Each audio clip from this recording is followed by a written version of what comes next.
আদ জাতির ধ্বংসের প্রায় 500 বছর পর হযরত সালেহ আলাইহিসসালাম কওমে সামুদের প্রতি নবী হিসেবে প্রেরিত হন। কওমে সামুদ ছিল নূহ আলাইহিসসালামের ছেলে শামের বংশধর। তারাও ছিল আদ জাতির মতোই শক্তিশালী। খোদাই ও স্থাপত্য বিদ্যায়ও ছিল নিপুণ পারদর্শী। এরা আরবের উত্তর পশ্চিম এলাকায় বসবাস করত। তাদের প্রধান শহর ছিল হিজর, যা শাম দেশ অর্থাৎ সিরিয়ার অন্তর্ভুক্ত ছিল। বর্তমানে একে মাদায়েনে সালেহ বলা হয়ে থাকে। এই অঞ্চলে এখনও সামুদি শিলালিপি ও তাদের স্থাপত্য বিদ্যমান রয়েছে। এই সামুদ জাতিও প্রথমে আল্লাহর প্রতি বিশ্বাসী ছিল, কিন্তু কালের বিবর্তনে একসময় আল্লাহকে ভুলে তারা মূর্তি পূজা শুরু করে। আল্লাহ তাআলা তাদের হেদায়েতের জন্য বিজ্ঞ সালেহকে নবুয়ত দান করেন। নবুয়ত লাভ করে তিনি তার কওমকে আল্লাহর ইবাদতে আহ্বান করেন। তিনি বললেন, হে আমার জাতি, আল্লাহর ইবাদত করো, তিনি ছাড়া তোমাদের কোনো উপাস্য নাই। তিনি জমিনে তোমাদের সৃষ্টি করেছেন এবং তোমাদের বসতি দান করেছেন। অতএব তার কাছে ক্ষমা প্রার্থনা করো ও তার দিকে ফিরে চলো। আমার পালনকর্তা কাছেই আছেন এবং তিনি কবুল করে থাকেন, তাতে সন্দেহ নেই। সূরা হুদ। কিন্তু সামুদ জাতি তার কথায় কর্ণপাত করলই না, বরং তার প্রতি আক্রমণাত্মক কথা বলতে লাগলো।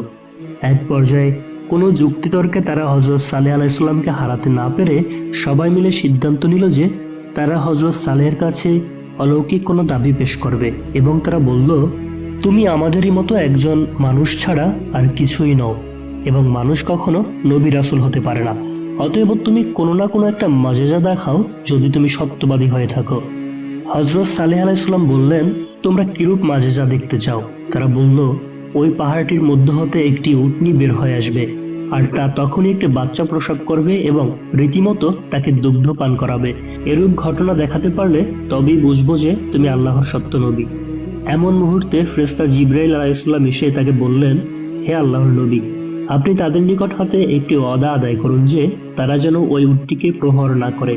বস্তুত হযরত সালেহ আলাইহিসসালাম তাদের নিকট হতে ওইরূপ ওয়াদা গ্রহণ করলেন। ঠিক এই মুহূর্তে আল্লাহ তাআলা দরবার হতে পুনরায় নির্দেশ আসলো যে, হে সালেহ, তুমি আমার নিকট দোয়া করো।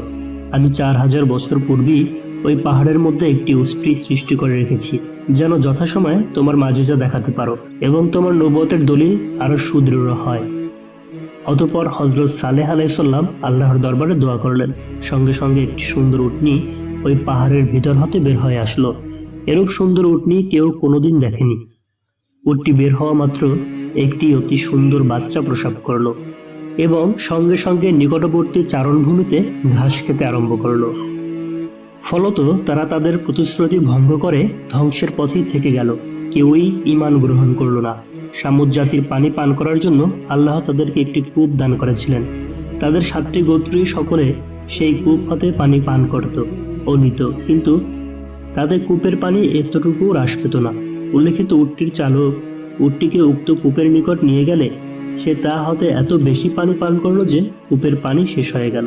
হযরত সালেহ আলাইহিসসালাম বললেন, তোমরা একে একে সকলেই উটটিকে দোহন করে দুধ পান করো। তারা সকলে দোহন করে মহা তৃপ্তিতে তার দুধ পান করলো এবং অনেক বড় পাত্র ভরে দুধ বাড়িতে নিয়ে গেল, কিন্তু তাতে উটের বাটের দুধ সামান্য মাত্র কমল না। হযরত সালেহ আলাইহিসসালাম আল্লাহর এই আদেশের কথা সকলকে জানিয়ে দিলেন এবং তিনি সকলকে এও বলে দিলেন যে এটা কিন্তু স্বয়ং মহান আল্লাহ তাআলার উট, সুতরাং তোমরা একে কোনো রকম অযথা বিরক্ত করো না। যদি তা করো তাহলে কিন্তু আল্লাহ তাআলা তোমাদেরকে কঠিন শাস্তি দিবেন। আল্লাহর কি অপার মহিমা! ঘটনাক্রমে ওই মাসে 10 জন মহিলা 10টি পুত্র সন্তান প্রসব করল। তারা সকলেই হযরত সালেহ আলাইহিসসালামের উক্তি শুনেছিল। সুতরাং 9 জন মহিলাই নিজ নিজ সন্তান মেরে ফেলল, কিন্তু একজন মহিলা তার সন্তান মেরে ফেলল না, বরং তাকে সে আদরের যত্নে লালন পালন করতে লাগলো। ছেলেটি অত্যন্ত হৃষ্টপুষ্ট এবং শক্তিশালী হলো। ওই ছেলেটির নাম রাখা হয়েছিল কেদার। তাদের অত্যন্ত ক্ষোভ এবং বিরক্ত জন্মে গেল হযরত সালেহ আলাইহিসসালামের উপর। তারা বলতে লাগলো, আমরা খালি খেলেই হযরত সালেহ আলাইহিসসালামের কথায় বিশ্বাস করে নিজেদের সন্তান হারা হলাম। উক্ত মহিলাদের ক্ষোভ এবার প্রতিহিংসার রূপ পরিগ্রহ করল।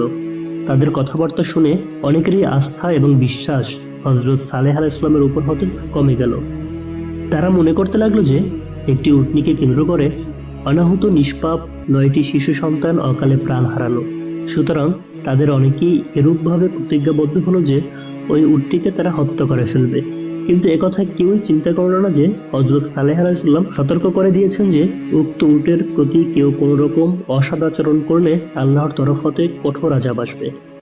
সামুদ জাতির দুর্ভাগ্য ঘনিয়ে এসেছিল, তাই শীঘ্রই একদিন উল্লেখিত কেদার মেসদা নামক এক ব্যক্তির সাথে একযোগে নেশার বস্তু পান করে এরূপ যুক্তি করল যে উটটিকে হত্যা করার দায়িত্ব তারা পালন করবে। কওমের আরো কতিপয় শরাব পাই তাদের এ ব্যাপারে আরো উৎসাহ প্রদান করলো। উটটি যখন কূপের তীরে পানি পান করতে আসবে তখনই তারা কাজ সাধন করবে বলে সিদ্ধান্ত গ্রহণ করলো। পরবর্তী দিন উটটি যখন উক্ত কূপের তীরে পানি পান করতে উপস্থিত হলো তখন কেদার একটু দূর হতে তার গ্রীবায় তীর নিক্ষেপ করে তাকে আহত করলো। ঘটনাস্থলে অনেক লোকই উপস্থিত ছিল, কিন্তু একটি লোকও তাকে এই খারাপ কাজ হতে বিরত রাখলো না, বরং সকলে তারা নীরব সম্মতি প্রদান করলো। আহত উটটি বেদনায় অস্থির হয়ে উপস্থিত জনতাকে হামলা করতে উদ্যত হলে তারা ছুটে পালালো। উটটিও পিছু পিছু তাদেরকে ধাওয়া করে চলল। ঠিক এ মুহূর্তে মেসদা পিছনের দিক হতে দৌড়ে এসে তরবারি দ্বারা তার পায়ে প্রচণ্ড আঘাত হানল। পা দ্বিখণ্ডিত হয়ে উটটি লুটিয়ে পড়ল। সাথে সাথে দুষ্কৃতিকারী ছুটে এসে অস্ত্রের আঘাতে উটটিকে হত্যা করে ফেলল। উটটি হত্যা সম্পর্কিত ঘটনা পবিত্র কোরআনে ইরশাদ হয়েছে এরূপ, পরন্তু তারা সে উটটিকে হত্যা করে ফেলল। পরে এ কাজের জন্য তারা লজ্জিত হলো। হযরত সালেহ আলাইহিসসালাম যখন উটের মৃত্যু সংবাদ শুনতে পেলেন, তিনি নিজের কওমের লোকদের কাছে উপস্থিত হয়ে বললেন, তোমরা এখন আর মাত্র 3টি দিন দুনিয়াবি আরামায়েশ করে নিতে পারো, কেননা তোমাদেরকে যে সতর্ক বাণী শোনানো হয়েছে তা কোনো ক্রমেই মিথ্যা হবার নয়। তোমাদের হায়াত আর মাত্র 3 দিন আছে। লোকজন জিজ্ঞেস করলো, তার কোনো পূর্ব নিদর্শন প্রকাশ পাবে কি?